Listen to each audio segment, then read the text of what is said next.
Hello and welcome to The Other Side Of. My name's Adrian Goldberg, and this week, the other side of Oliver Phelps. Oliver, known for his role as one of the Weasley brothers in the Harry Potter movies. Got a very interesting musical taste as well, very varied. We may not reflect all of it in this programme, but we'll get a little flavour of it and hear about his life and times too. Hello then, Adrian Goldberg here, and welcome to The Other Side Of. And our guest this week, I'm delighted to say, Harry Potter star Oliver Phelps from Sutton Coldfield. Oliver, great to have you in with us. Thanks very much indeed. And a short journey for you, because despite movie stardom, you are still based in the hometown of Sutton Coldfield. I am, yes. Yes, hello there. So it was a very easy journey in, which is always good fun. Well, you said apart from the roadworks. Apart from the roadworks, yeah. But I think anyone coming into Birmingham this time of year, or in the last 5 years, probably notices that. Yeah. Listen, it's great to have you with us. And of course, we mentioned Harry Potter. I'm just intrigued, though, as a little lad. I mean, you're still a young man now. As a little lad, did you dream of an acting career? No. No, not at all. It was never really on my radar. It was just something that my brother and I very much fell into. I wouldn't say even the drama department at our senior school were that supportive of it. And I don't know. I've always kind of been on the opinion if you think you want something, go and get it. And but as I say, it was never on our radar. It just came up that there was an open audition going on, and we went for it. Well, we'll talk about the audition and how you got that before too long. But tell me a little bit about growing up in Sutton Coldfield. Whereabouts in Sutton? Don't worry, I'm not asking for a road and a house number. But whereabouts in Sutton? What were your kind of local landmarks where you were? The local landmark where I was. So I grew up on Worcester Lane, which is near, I suppose, my primary school, which was Little Sutton Primary. And I suppose the nearest landmark was the huge radio TV tower, what you can see from any part of Birmingham, really. And where did you go for secondary school? Secondary school, I went to Arthur Terry. Oh, yeah? Yeah, so I was there throughout A-levels, all the way there. I say I was there, I was probably there for about 40% of the curricular a year, from year 10 onwards, because filming Potter. But yeah, good memories of the area, and that's why I hung around there. And still live there now, married there, and yes, got a little girl as well. Yeah, it's a nice place to bring a family up, and there's we've got the farms and everything nearby, and the countryside, which I've realised from travelling a lot all around the country and the world that they're rare things to come about if you can grow up around there. Right, let's get to your musical selection. As always, on The Other Side Of, it's our guests who choose the music. So your first suggestion, I'm slightly intrigued by this for somebody of your age, a young man. I Can Tina Turner, River Deep Mountain High. Yes, so there was a few chops and changes of what I was going to put in today, and also... And you do like your music, don't you? Yeah, so it's quite a varied music choice, really. There was a couple of things what didn't quite make the cut, because I don't think everyone here wants to listen to Metallica at this time on the day. Say that.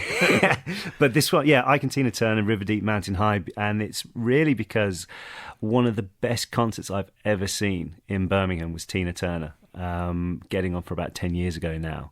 I went with my wife, and it was just absolutely amazing. So this is... Where was that? The Genting Arena? The NIA. Yeah, the arena. Which the arena is now, yeah. So it was, brilliant show. I remember getting there and thinking this could be a bit of a, how old is she now and everything, but it just absolutely blew me away. So there we go, Oliver. That's River Deep Mountain High, your first selection. I think I can exclusively reveal that as we were listening to that, we had... the studio speakers were playing that absolutely full blast. It's a good job I like it, I tell you, yeah.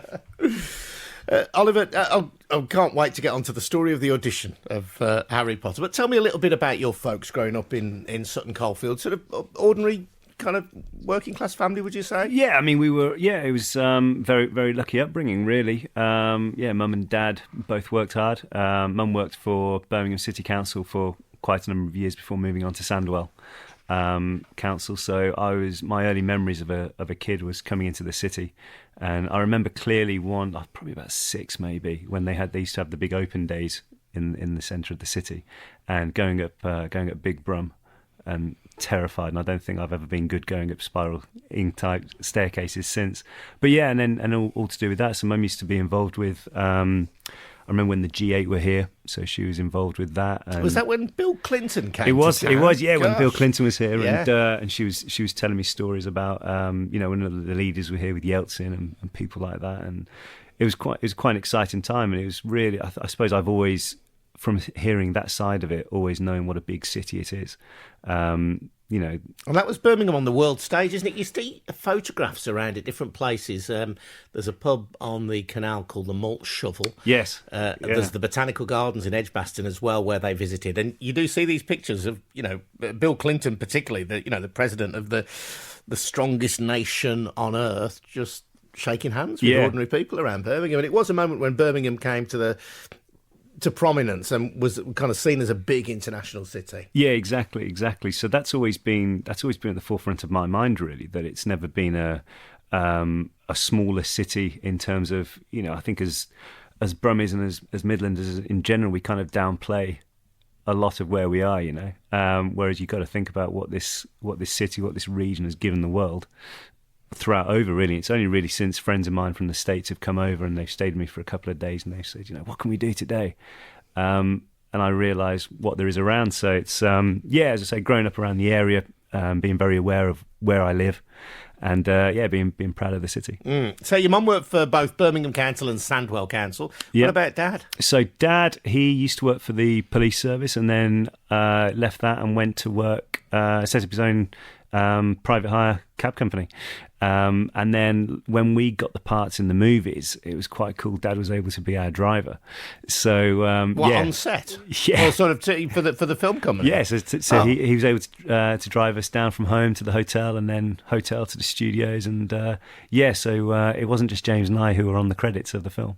And get paid for it. Oh, yeah. Oh, man. No, it's perfect job. I'm just thinking, I'm Dad's taxi, but I don't get a penny for it. No, he was very good, but I've got to admit, unlike most of the other drivers, if we kept him waiting, we'd hear about it. So yeah, we were always there on time. Yeah. There was no doffing of the cap from your dad, I bet.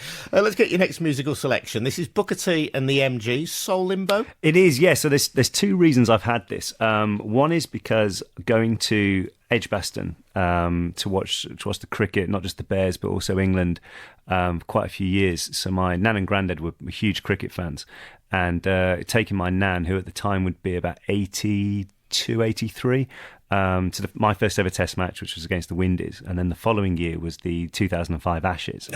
And so my nan and I, if you look very closely, we're behind the wicket on the Sunday when that catch is taken, and my nan had two false hips, and I've never seen someone shoot upright so quickly in my life. But so it's to do with the Test match special thing. Obviously, always wanted to do that, and James and I, my brother, were able to do that interview from the Boundary at Lord's a few years ago. And it's also the song I wanted to leave the church to when we got married, but my wife and the vicar overruled it, so we left to the Beatles. But so I can get it on today anyway. Absolutely, this is far more important than your wedding day. But just going back to that, though, I hadn't realised you were a big cricket fan. I was at the 2005 Test as well, and went on the Thursday and the Saturday of the 2005 Test. Freddie's Test, as his name, Fred Flintoff's Test, and subsequently England regained the Ashes for the first time in years, not at Edgbaston, but I think at Trent Bridge in the end. But that was just an incredible sporting occasion across the 5 days at Edgbaston. Yeah, and it was what I remember the day before on the Saturday. So England were bowling really well, and I remember my nan calling me and saying, "Oh, I don't think we'll go tomorrow, lol. It'll be over soon enough." And I just, well, come on, nan, we've got the tickets now. We'll go. And obviously England won by 2 runs and the Australian chase was great, but it just cemented my love of the game. And again, knowing what a great Test arena it is, Edgbaston. I've been to Australia to watch the Ashes out there, and Boxing Day Test match. And I was chatting with a guy who works at the MCG, and I told him that Edgbaston's my local, and he said, "I've always wanted to see a Test there. The atmosphere sounds brilliant." So I think, especially if you can get in the Hollies stand on a Saturday afternoon in fancy dress, you're doing well. How you doing then? Adrian Goldberg here today. The other side of Oliver Phelps, Harry Potter star. Was he 8 Harry Potter movies? Yes, 8 films, yeah. Harry Potter movies, along with your brother James, of course. And Yep. you mentioned your mum and dad. Have you got any other siblings? No, we were enough, mum and dad.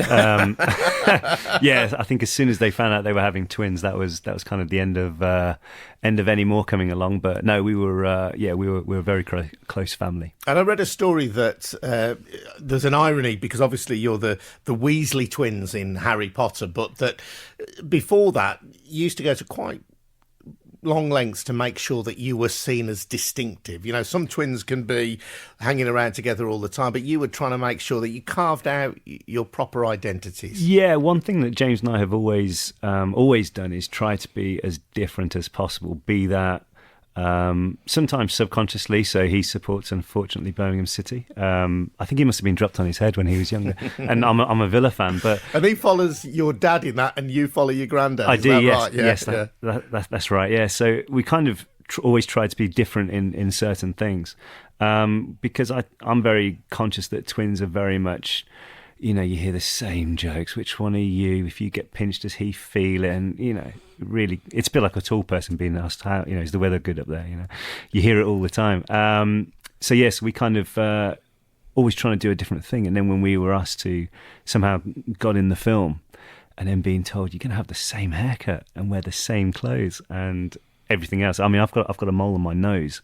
To the point where in the first 2 films that was always covered up because they wanted us to look so identical, which I suppose is the gimmick of the characters. Well, it is, yeah, but I suppose it's at a human level. If you're out and about day by day, it gets pretty annoying and pretty wearing, I suppose, to be asked all those questions. Yeah, it can be. Although I've got to be honest, we did use it to our advantage sometimes. You know, if he was a member of a gym, I could just use his card and, and things like that. Do you get on? Yeah, so it's one of those things. I mean, we were spent so much time together that obviously you do have fallouts, you do have arguments like you do with any sibling. But on the whole, I know that he's got my back, I've got his. We were best man at each other's weddings and so on. So it's one of those relationships. You know, it's always good to catch up. We probably don't see each other as much anymore. But even so, we're still in contact quite regularly, and it's he's one of my best mates. Tell me about the audition for Harry Potter, because the story goes that you bunked off school to do the audition. True or false? True, but in hindsight, they shouldn't have had the auditions on a Thursday. That's going to be my get out. And it was towards the end of term where, you know, the teachers are planning, you know, should we watch a video today? Which kind of means we're done with it. But yeah, so the audition, there was 2 auditions on the same day, one in London and then one in Leeds. So we went up to Leeds, mum, dad, James, myself, and we got to this one of the big hotels in the city, and there was thousands upon thousands of kids of all ages for different parts in the movies there, from kids with just lensless glasses, you know, trying to be Harry Potter with like lipstick lightning scars on, or the really pushy show mum, you must see my child, kids with massive portfolios. James and I didn't have anything. They had to take a Polaroid in the end, so we could give that in when we got there. So we took a raffle ticket, and it basically said, yeah, you know, when your number's called. And we worked out it would be a couple of hours until we were even seen. We then realised that we were the only sets of twins. There was a good number of twins there, probably close to 100 maybe. And we soon realised we were probably the only set who weren't wearing the same clothing, which when you're going for identical twins isn't necessarily a good casting idea. So we went down the road to BHS, so that's how long ago it was, and got two matching shirts, practiced this line they gave everybody to read. And then as we went down to the audition, it was a bit of a sliding doors moment. There was a door on the left and a door on the right, and we were waiting on the left, and we just went into that one, didn't think anything more of it. And when we got in there, we were actually in front of the head casting director, who she said subsequently afterwards, as soon as you guys walked in, I knew you had the look, but could you pull off the rest of it? And from that, we did the audition, and that was it. Nothing gained, nothing tried, you know. So we went away, and then the next day got a phone call. Can you come down to the studios the following week and meet the director and the producer? And that probably happened over about 4 times, one of them of which we were away on a family holiday in, I think it was Corfu or Crete or somewhere. And obviously gingers aren't known for being tanned. and I'm actually brunette naturally, so it was literally factor 50 under the shade the whole time. Got back from holiday, went to the audition. Next day, can you come back down again and do a screen test, which is when you're on a set and they just run a scene with you. And then about a day later, got a phone call. Right, we want you to be in the film. You start week and a half's time.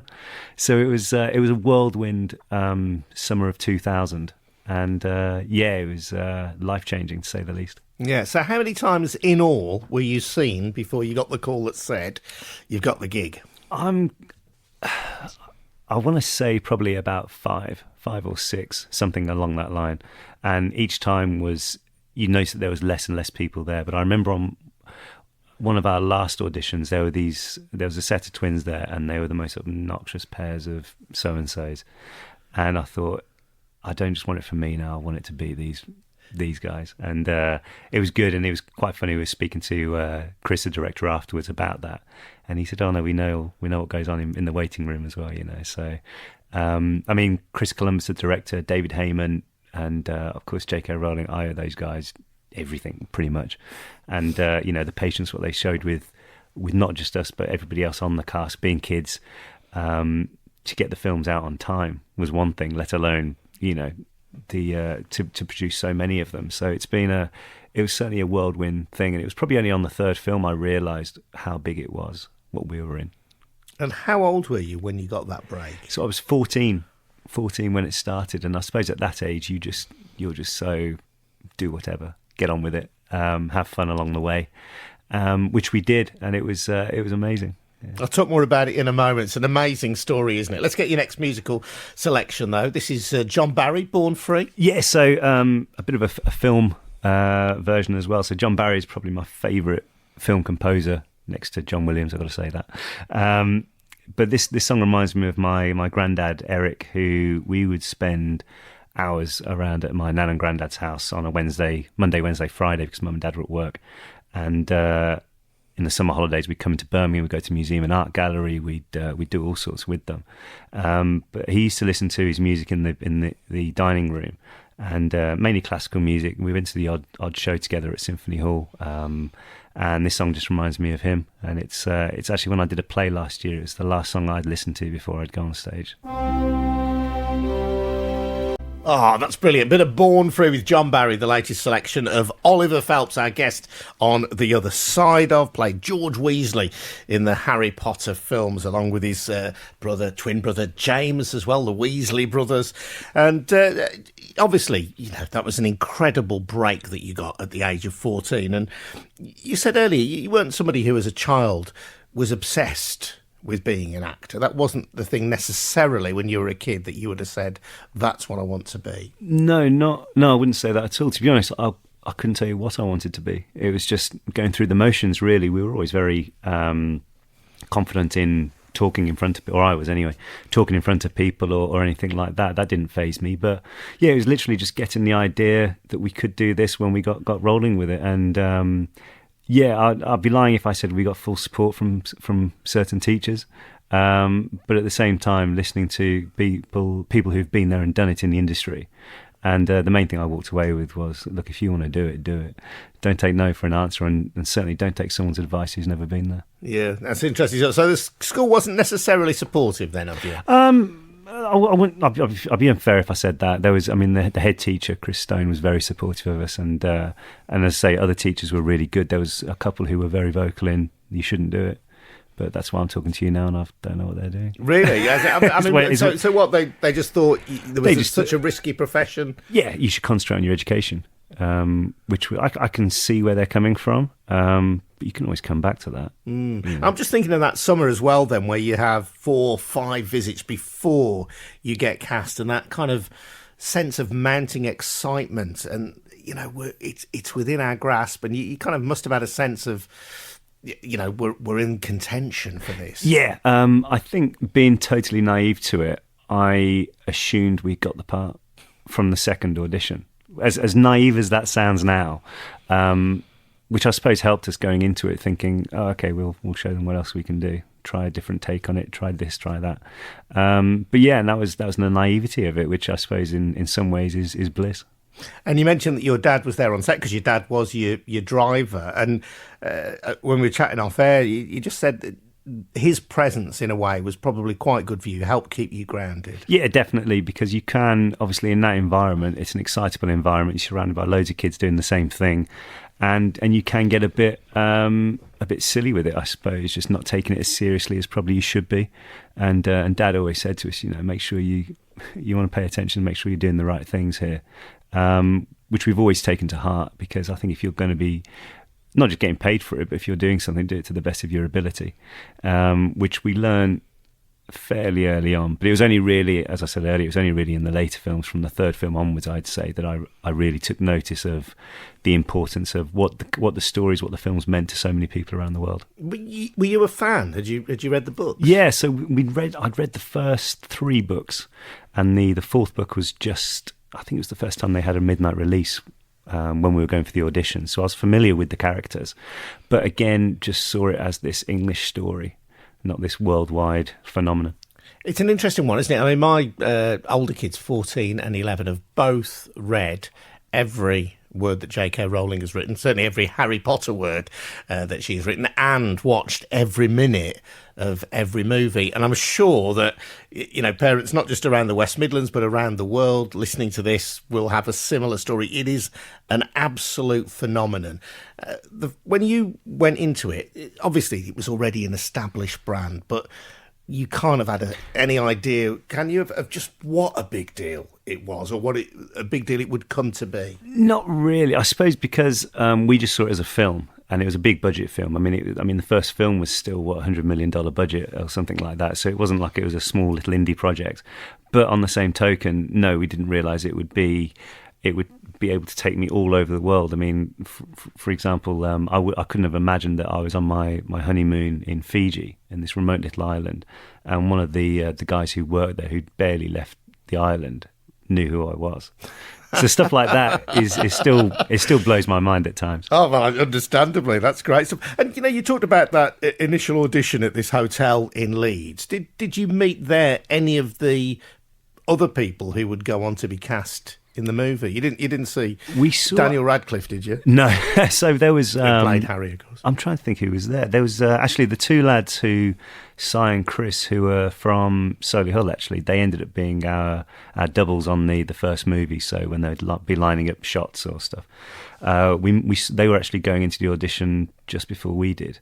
And then other people who were at the audition was Matt Lewis, who played Neville in the films, and I want to say one more, but I can't remember who. But as I say, there was that many people there. You really couldn't see the wood for the trees for the amount of people. You work with some incredible top-line actors as well, and actors can have a variable reputation. Some of them are, very friendly. Some of them aren't. Some of them are full of ego. Who are the people on set that you bonded with? I mean, as I said earlier, it was only really later in the later films that you realise you could really talk to the older guys. Not that they were off limits or anything, but I mean, I was intimidated by these legends of British film. But I remember the first time we ever met Julie Walters, who played our mum, was at King's Cross Station. And throughout the process, we realised that they still hadn't cast Mrs. Weasley. And they said, we're looking at, we think it's going to be Julie Walters. And I was thinking, that'd be brilliant. That'd be amazing. And another great local name as well. Exactly. Yeah, exactly. And I remember she came. We met her on the train. So if you ever watched the first film back, you've got platform 9 3/4, and there's 2 cross-country trains either side of the platform, and they were basically barrier trains and also holding areas as well for when we weren't filming. And Julie came down the train saying, "Where are my boys? Where are my boys?" And from that really, and even in the last film, still being able to ask her for advice on. There's a fairly emotional scene with myself in the last film, just asking her, "How would you do that? What would you do to get into that process?" And being able to take advice on, because as I say, like, these guys have been there, done it, been nominated for Oscars and won BAFTAs and everything else. So it's certainly good to be able to use that experience. Let's get your next musical selection. She's Got Away by Billy Joel. So this is As you said earlier, I've got a 2-year-old daughter, and most Friday nights is just her and me goofing about, be it dancing, be it always listening to music. And there's no telly on. And this song came on just before I was going away for about 6 weeks, and it always reminds me of her. And whenever it comes on, she'll still give me a cuddle, and we'll dance to it together. Billy Joel, She's Got Away, and as we were chatting through that track as well as listening to it, Oliver, you said you saw him at Madison Square Garden. Yes, show off. I know. I thought I'd just drop that in there. So, luckily we've got. I get to travel quite a lot, and I've got friends all over the globe. And I was staying in New York, and we saw he was on at the Garden, so I went down with some friends and. Again, an amazing concert. He actually came on stage. There was no support act or anything, and said, "Okay, so for the night, I'm going to give you 2 options. Whoever gets the loudest cheer, I'll play that song." And it went on for about 3.5 hours. Absolutely amazing. Just driven by the fans. Lovely stuff. You're listening to The Other Side Of, and our guest this week is Oliver Phelps. So, Oliver, we've been talking about the Harry Potter movies, as of course we must. So, go on, let me ask you some sort of fan questions, really. Your favourite Harry Potter movie? Just you must be a fan as well as having been in it. You mean to watch? Yeah, the thing, or the one that you've most enjoyed being part of. They do kind of blend into one after a while, but I suppose to watch would be the Deathly Hallows Part 1, because I get my ear blown off, and I always wanted a big war wound. And then to film The Goblet of Fire, which was the 4th movie. So Mike Newell directed that, and he did like 4 Weddings and a Funeral and quite a few staple British films. And his outlook on it was very much, he encouraged James and I to really play up the characters and be a lot more ad-libby, I suppose, with it. And we were able to grow our hair really long and have a lot more fun with it. Okay, that's nice. And through all this, you're going through your kind of late teenage years and into your early 20s. I mean, you're having, I imagine, as much fun as a young man is allowed to have on a film set. There's definitely some fun to be had when you're in that environment. And as I say, I mean, like living away from home for quite a while, so you kind of learn how the other part of the world lives, how you can. I suppose just go and make the most of any opportunity what you can do. I feel sorry for anyone who goes away with work and just stays in a hotel room, eats room service, gets up, goes home. I've never been about that. I'd always rather go and see wherever we were or what we were doing, be that a football game, be that a concert, be that just going down for a walk in the park or something. And in terms of that sense of throwing yourself into things, am I right in thinking you actually operated as a runner as well on a couple No, of my movies? brother did. Did he? My tea making skills are nowhere near good enough to do that. No, James did that on the 6th movie because by that point, Fred and George have left the school and they've set up their own joke shop. So we knew that our involvement in the film wasn't going to be that big. So I was doing some other things, and James stayed down there and did the running gig for a while. Talking about the places you've been around the world, then making the movies, where's a place that you would say for our listeners, this is a place you should go? This is something I've seen. For what? For relaxing, to seeing? You've gone, wow. Well, probably my favourite city in the world is Chicago. But don't go in the winter. Going like I would say that's an interesting and slightly unusual choice. Why is that then? Yeah, I think because it's the people are great. You've got, if you like sport, you've got 2 major baseball teams. You've got obviously the basketball. It's right on Lake Michigan, so you've got beaches as well. Really good food. Pretty much home of the blues scene for the Midwest of America. And it's a great city to go to. And, probably all of our little chats, nearly all of our little chats in between the records have referenced sport. Nearly all of them today. You are a massive sports fan, and we talked about your love of cricket. You are also a massive Aston Villa fan. I am, yeah. So that's another thing as well, which has always been a passion of mine. Going away and watching. Keeping up with the Villa, be it going to the game, going down to Villa Park, or just the other week I went down to for the first time ever went to the City Ground to watch us beat Nottingham Forest, which was nice. And I love watching Villa play, and I've got to be honest, I'm really enjoying the Championship because at least I go to a game thinking we could easily get a result here, and there is that expectation level. But the football they're playing with Dean Smith at the moment, it's great to watch, and as a fan. to watch another fan getting that dream job. I think for anyone I used to have a season ticket in the Holtane for 10 years, and whoever was there would give their right arm to be in that position, which is great to see. Yeah, and you've managed, though, haven't you, to miss a few of Villa's big Wembley appearances, either because you've been working. You missed the playoff final last year. I missed the playoff final last year. I was actually doing a play, and it was my opening week, and there was a matinee, so I did that, raced into my dressing room and watched it on my phone, the playoff final, watched Villa lose, and I knew at the time, that's our finances gone, because I'd heard on the grapevine of the wheelings and dealings of a certain owner, and going back out on stage 25 minutes later, knowing that my football team are in the mire. But as I say, luckily, as it turned out, with the new investment that came in, it's all looking good. But yeah, I missed the FA Cup final. I was away in Ibiza on my stag do, so again, watched that, turned it off, and tried to have a good night. But on the flip side, one of my favourite ever Villa memories was being at Wembley for the semi-final against Liverpool, when we turned it around from 1-0 down to win 2-1. Still one of the best days I've seen Villa play. Yeah, it's really interesting, isn't it? Certain non-obvious games, I suppose, to outsiders can stand out. As an Albion fan, there's a playoff semi-final against Swansea City that all Albion fans who were there will know about, but in the history books it's not a big game because it's only the semi-final, quite big but not that big, and for you it's a semi-final, it's not the final. But so many Villa fans just talk about the atmosphere of that game against Liverpool, but also that sense of Villa can take on the best in the land. Yeah, exactly. And it was a shame that if you think at the time with the squad as well, they really were punching above their weights. As soon as they lost Benteke and Delph, the team kind of were always on the way down. I know a lot of Villa fans don't really have a lot of time for Delph, but I mean, I've met him a few times, and he's a really top bloke, and leaving to go to Manchester City, he wasn't the first Villa player to do that.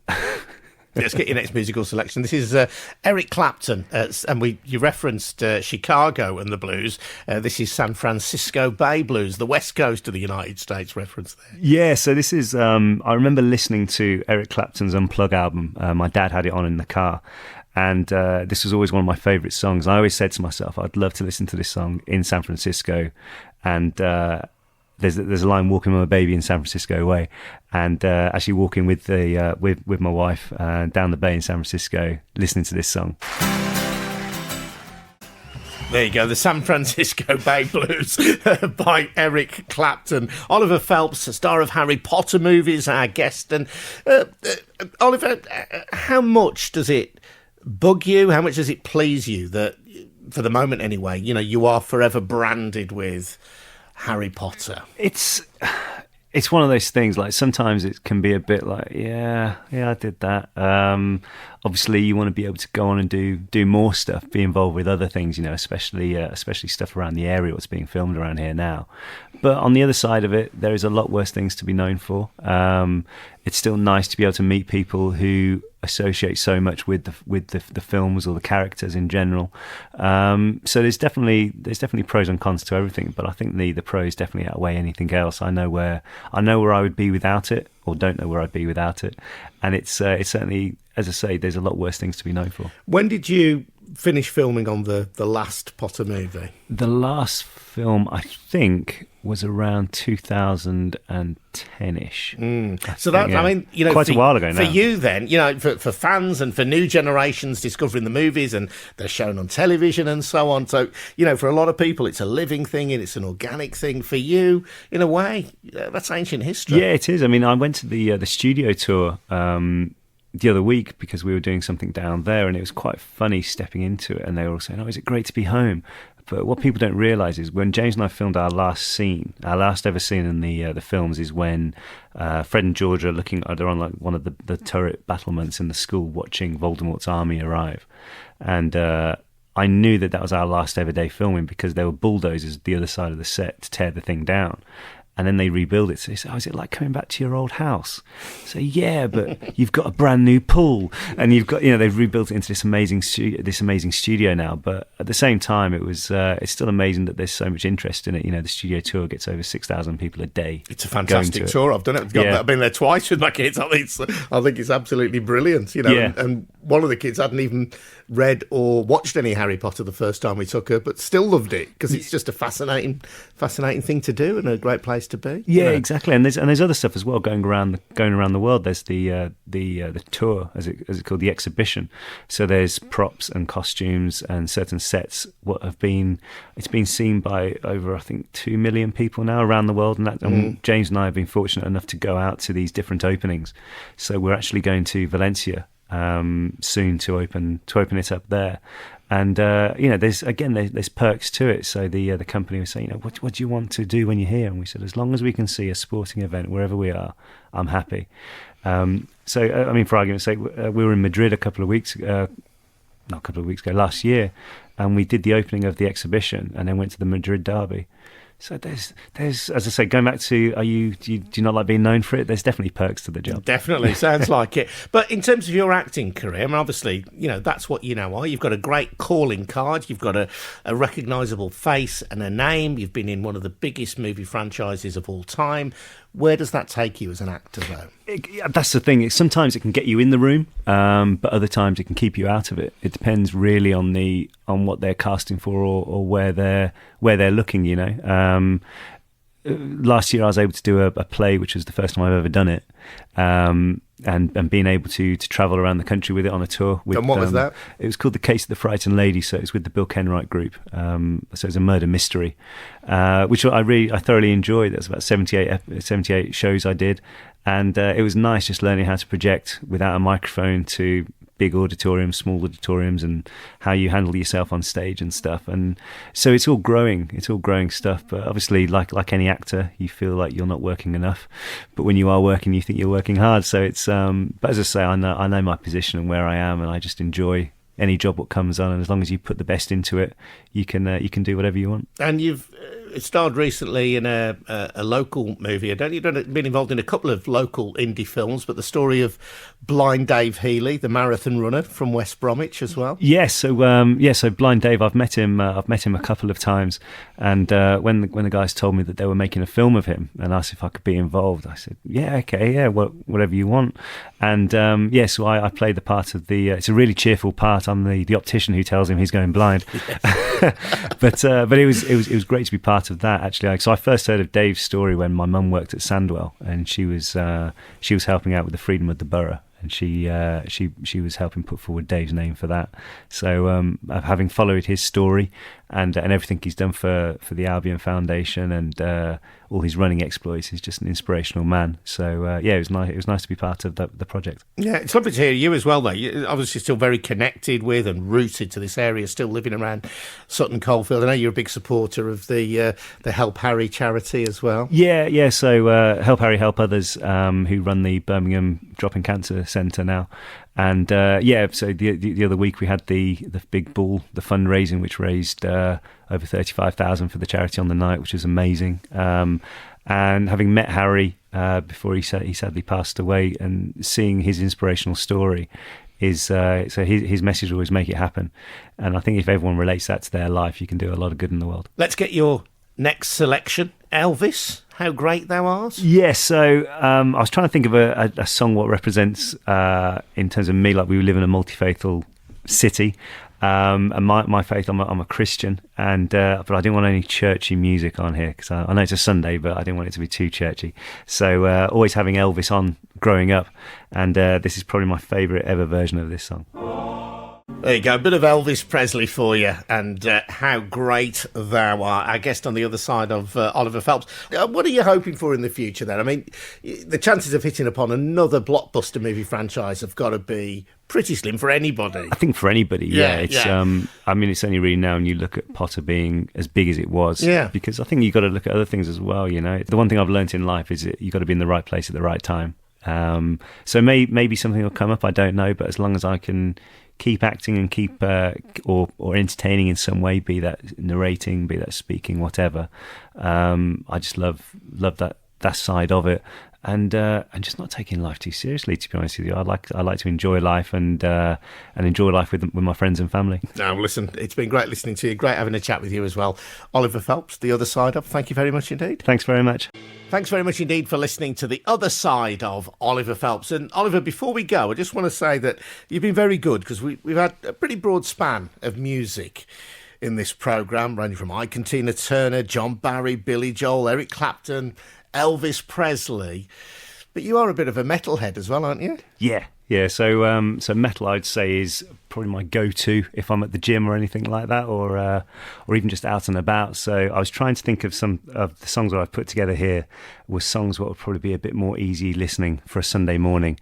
Although just looking at it, I think they're all really a lot older than some guys I listen to now. But so who do you love then? Which metal bands and acts do you like? Varies from Metallica to an American band called Alter Bridge, who I saw for the first time in 2004 in Wolverhampton to 100 people, and the last time I saw them was at the Royal Albert Hall. They did 3 nights in front of a sellout crowd.